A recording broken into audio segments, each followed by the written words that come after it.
Good morning students, let's try chemistry. आज जो हमारी वीडियो है बेटा चैप्टर नंबर 2 है क्लास 8 की, micro organisms friends and Foy. ठीक है ना। हम उन माइक्रो ऑर्गेनिजम्स के बारे में पढ़ेंगे जो इतने छोटे होते हैं बेटा, जो हमारी नेकेड आई से हमें विजिबल नहीं होते। ठीक है। नेकेड आइज का मतलब क्या होता है? खुली आंखों से, हम अपनी खुली आंखों से इनको नहीं देख सकते। हमें इनको देखने के लिए माइक्रो ऑर्गेनिजम्स की माइक्रोस्कोप की ज़रूरत पड़ती है। ठीक है, चलिए। माइक्रो ऑर्गेनिजम्स को माइक्रोब्स भी कहते हैं क्योंकि इन्हें माइक्रोस्कोप की हेल्प से देखा जाता है। ठीक है, जो कि नॉर्मली अपनी आंखों से हमारे लिए देखना पॉसिबल नहीं है, हमारी नेकेड आई से। ठीक है। हम कई तरह के माइक्रो ऑर्गेनिजम्स को हम कुछ ग्रुप्स में डिवाइड करते हैं बेटा, जैसे कि bacteria, fungi, protozoa and algae. ठीक है। और वायरसेस, वायरस के बारे में बहुत अच्छे से जानते होंगे। ठीक है ना, बहुत ही ज़्यादा ये पावरफुल होते हैं। ठीक है, क्यों कैसे वो सब हम लोग यहाँ पढ़ने वाले हैं। ठीक है, जैसे कि ये वाला सेक्शन आप देखिए बेटा, जो आपके कॉमन कोल्ड, इन्फ्लुएंजा और कफ, जो ये सारी डिजीजेज होती है ना, ये सब वायरसेस के थ्रू स्प्रेड की जाती हैं। यानी कि वायरस रिस्पॉन्सिबल होते हैं इन डिजीजेज के लिए, डिजीज यानी कि इन बीमारियों के लिए। ठीक है। आपकी पोलियो, चिकन पॉक्स, ये भी वायरस ही है जो इनके लिए रिस्पॉन्सिबल होते हैं, जो इन्हें किसी भी ह्यूमन बॉडी में स्प्रेड करते हैं। ठीक है, उसके कोज के लिए रिस्पॉन्सिबल होते हैं। डायसेंट्री, मलेरिया, ये आपकी प्रोटोजोअन डिजीज होती है जो प्रोटोजोआ की वजह से फैलती है। ठीक है। टाइफॉइड, ट्यूबरक्यूलोसिस, ये सब आपकी बैक्टीरियल डिजीजेज होती हैं। जैसा कि आप इस डायग्राम में देख सकते हो बेटा, ये आपके बैक्टीरियाज हैं। ठीक है। ये आपके एल्गी हैं, क्लेमाइडोमोनास, स्पायरोकाइरा। ठीक है। ये आपके प्रोटोजोआज हैं, अमीबा, पैरामीशियम। ठीक है, डिफरेंट डिफरेंट शेप्स आपको यहाँ पे दिखाई दे रही है बेटा। तो जो माइक्रो ऑर्गेनिजम्स होते हैं, इनकी कोई भी फिक्स शेप नहीं होती। इवन जो एक टाइप के जो हम बैक्टीरिया स्पीशी के अंदर पढ़ रहे हैं, उनकी भी डिफरेंट शेप्स हैं। जैसे कि आप एल्गी में भी देख सकते हो, ये दो तरह की एल्गी आपको दिखाई गई हैं और दोनों के डिफरेंट शेप्स हैं। ठीक है ना, साइज डिफरेंट है। ठीक है। ऐसी प्रोटोजोआ में एल्गी और पैरामीशियम। बेटा शेप और साइज डिफरेंट होने के साथ साथ ना, इनके जो कुछ फंक्शंस हैं उनमें भी डिफरेंस होता है। ठीक है ना, फंक्शंस कैसे? इनके जो भी बॉडी के फंक्शंस होते हैं उनको करने में भी डिफरेंस होता है। ठीक है बच्चा।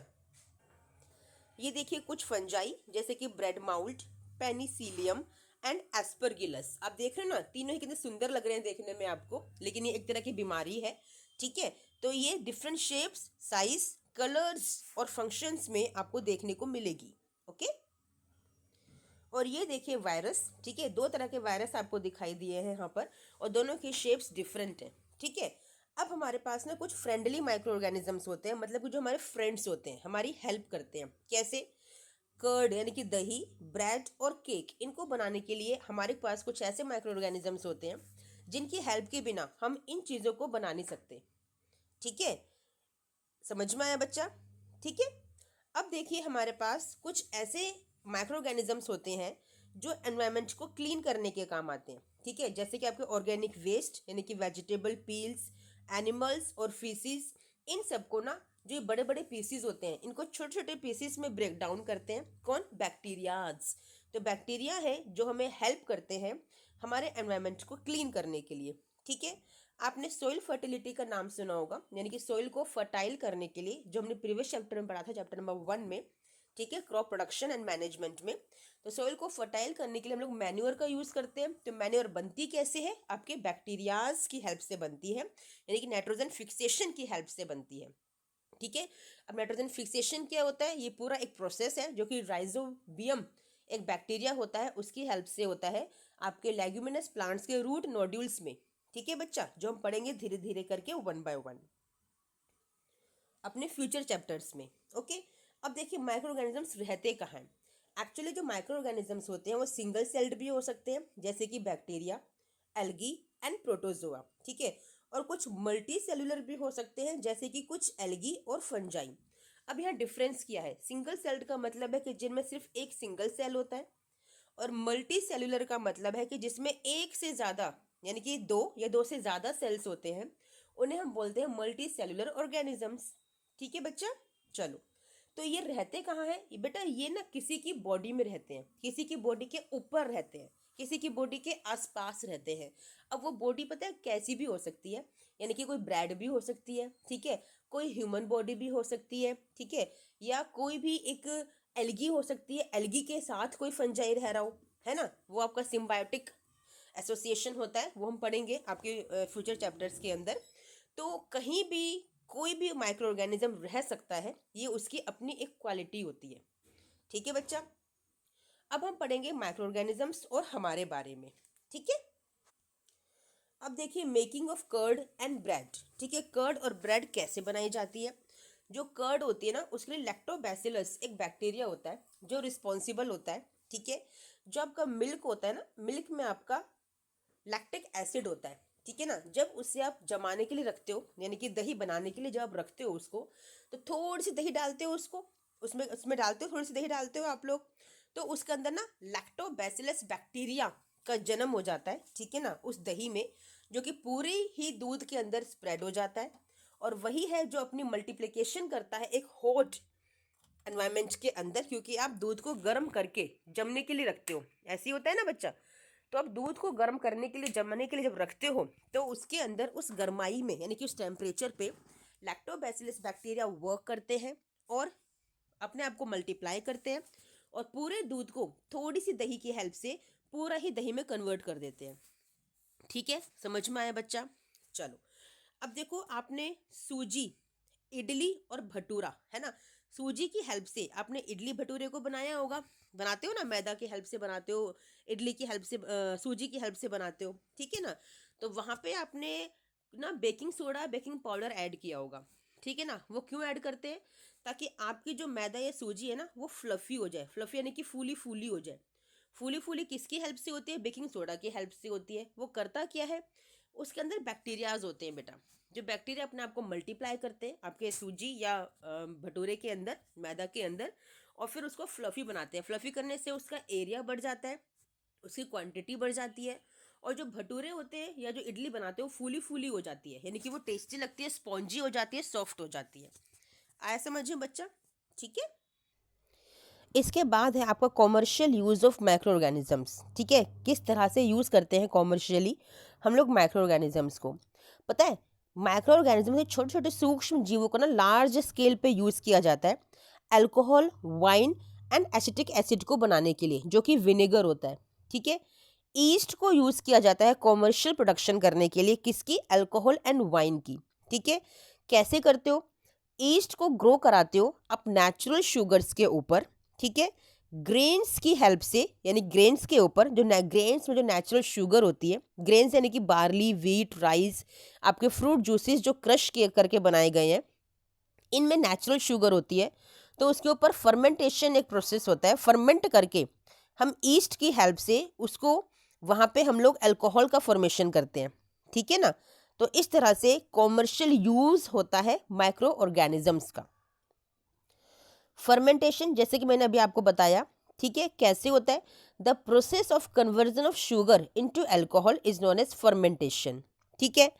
अब है medicinal use of micro organisms, हम मेडिसिन के रूप में कैसे यूज करते हैं, एज एन एंटीबायोटिक यूज करते हैं, आपने बहुत खाई होगी, बहुत सुना होगा, जो कि जो कि बैक्टीरियाज आपकी बॉडी में एंटर कर जाते हैं, उनको रिमूव, उनको उनकी अमाउंट को कम करने के लिए, ख़त्म करने के लिए एंटीबायोटिक को लिया जाता है, ठीक है, to kill the micro organisms, या फिर उनकी ग्रोथ को स्टॉप करने के लिए यूज़ किया जाता है, उसे हम एंटीबायोटिक्स बोलते हैं। तो कैसे बनते हैं, ये आपके माइक्रो ऑर्गेनिजम्स की हेल्प से बनाए जाते हैं, ठीक है। नाउ वैक्सीन, वैक्सीनेशन आपको बचपन में बहुत लगाया गया होगा बेटा। वैक्सीनेशन में क्या होता है, जो वैक्सीन्स होती है उनमें क्या होता है, उनमें एंटीबॉडीज प्रेजेंट होती हैं, जो इन्वेडर यानी कि आपके बाहरी ऐसे कीटाणुओं से लड़ती हैं, जो बॉडी में एंटर कर जाती हैं या एंटर कर सकते हैं फ्यूचर में।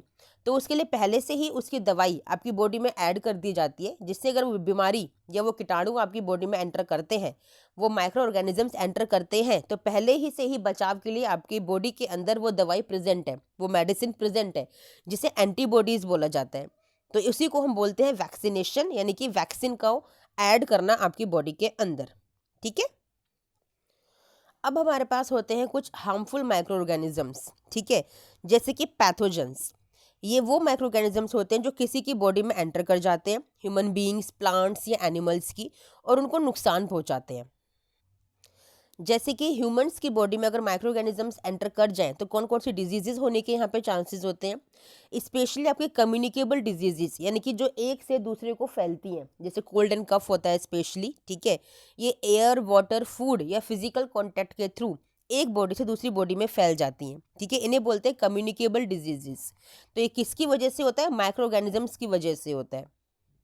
इसीलिए कहते हैं बच्चा कि जब भी आपको खांसी आए या आपको छींक आए तो आपको अपना जो नोज़ी है या माउथ है वो हैंकी से कवर कर लेना चाहिए, ताकि वो स्प्रेड ना हो, है ना, दूसरों को टच ना हो। ओके। आपने डेंगू के बारे में सुना होगा बेटा, जो कि फीमेल मॉस्किटो एनोफिलीज की वजह से फैलता है, ठीक है ना। जो कि एक इतनी बुरी बीमारी होती है बेटा कि जिसके अंदर जो आपके प्लेटलेट्स होते हैं, उनकी काउंट्स, जो नंबर होते हैं, वो डाउन हो जाते हैं, ठीक है। ये एक से दूसरे को फैलता है क्योंकि एक मच्छर ने सपोज एक बॉडी को अगर काटा तो वापस से अगर, और इस बॉडी में सपोज कीजिए डेंगू था, है ना, या मलेरिया था, कोई भी बीमारी थी अगर, और वो मच्छर ने इसको काटा, फिर यही मच्छर, सेम मच्छर दूसरी बॉडी पे जाके बैठता है और उसको काटता है, तो जो ब्लड यहाँ पे था इन्फेक्टेड, वो ब्लड यहाँ पे एंटर कर जाता है, टच कर जाता है, तो वो माइक्रोब्स, वो माइक्रो ऑर्गेनिजम्स एंटर कर जाते हैं, तो एक की बीमारी दूसरे को होने के पूरे चांसेस होते हैं, ठीक है। तो ये कैरियर्स होते हैं आपके डिजीजेस के, कौन? मॉस्किटोज। ओके। और जो एनोफिलीज मॉस्किटो है वो तो है ही है आपका डेंगू का कैरियर, यानी कि डेंगू के होने के पूरे पूरे चांसेस होते हैं इसकी वजह से, ठीक है बच्चा, समझ में आया। एक आपका होता है मलेरिया का, ठीक है। मलेरिया के लिए भी आपका एनोफिलीज मॉस्किटो जो होता है वो रिस्पॉन्सिबल होता है, ठीक है। और डेंगू के लिए जो आपका डेंगू वायरस है उसके लिए आपको दे रखा है यहाँ पे आपका एडीज मॉस्किटो, ठीक है। लेकिन ये ना एनोफिलीज मॉस्किटो की हेल्प से भी हो जाता है, ठीक है बच्चा। और आपको पता है कि जो मॉस्किटोज है उनकी ग्रोथ को स्टॉप करने के लिए अपने आसपास ना वाटर को इकट्ठा ना होने दें, क्योंकि वाटर में ये ब्रीड करते हैं, वहाँ एग देते हैं और इनका मल्टीप्लिकेशन होता है जनरेशन का। तो अगर वाटर ही नहीं होगा आसपास तो वहाँ पर कभी भी आपके यहाँ मच्छर जो होते हैं, मॉस्किटोज होते हैं, वो कभी भी एग नहीं देंगे, उनका मल्टीप्लिकेशन नहीं होगा, नंबर नहीं बढ़ेगा, तो जिसकी वजह से आप सेफ रहोगे, ठीक है। और आपको डेंगू या मलेरिया जैसी बीमारियाँ नहीं होंगी। ये कुछ कॉमन ह्यूमन डिजीजेज हैं जो माइक्रो ऑर्गेनिजम्स की हेल्प से होती हैं, जैसे कि ट्यूबरक्यूलोसिस बैक्टीरिया की हेल्प से होती है एयर के थ्रू, ठीक है। मीजल्स वायरस करता है, ये भी एयर के थ्रू स्प्रेड होती है। चिकन पॉक्स के लिए भी वायरस रिस्पॉन्सिबल है, ये एयर और कॉन्टैक्ट दोनों से हो सकती है। पोलियो भी एक वायरल डिजीज है जो कि एयर और वाटर से होती है। कोलेरा एक बैक्टीरियल डिजीज है बेटा जो वाटर फूड से होती है। टाइफॉइड एक बैक्टीरियल डिजीज है जो वाटर की हेल्प से होती है, ठीक है। हेपेटाइटिस ए एक वायरल डिजीज है जो कि वाटर की वजह से होती है, ठीक है, नहीं गंदा पानी अगर आप ड्रिंक कर लो तो उसकी वजह से होती है। और मलेरिया एक प्रोटोजोवन डिजीज है जो मॉस्किटो की हेल्प से स्प्रेड होता है। तो ये भी आपको पता होना चाहिए क्योंकि यहाँ से भी क्वेश्चन आपको देखने के लिए मिल सकता है आपके एग्जाम में।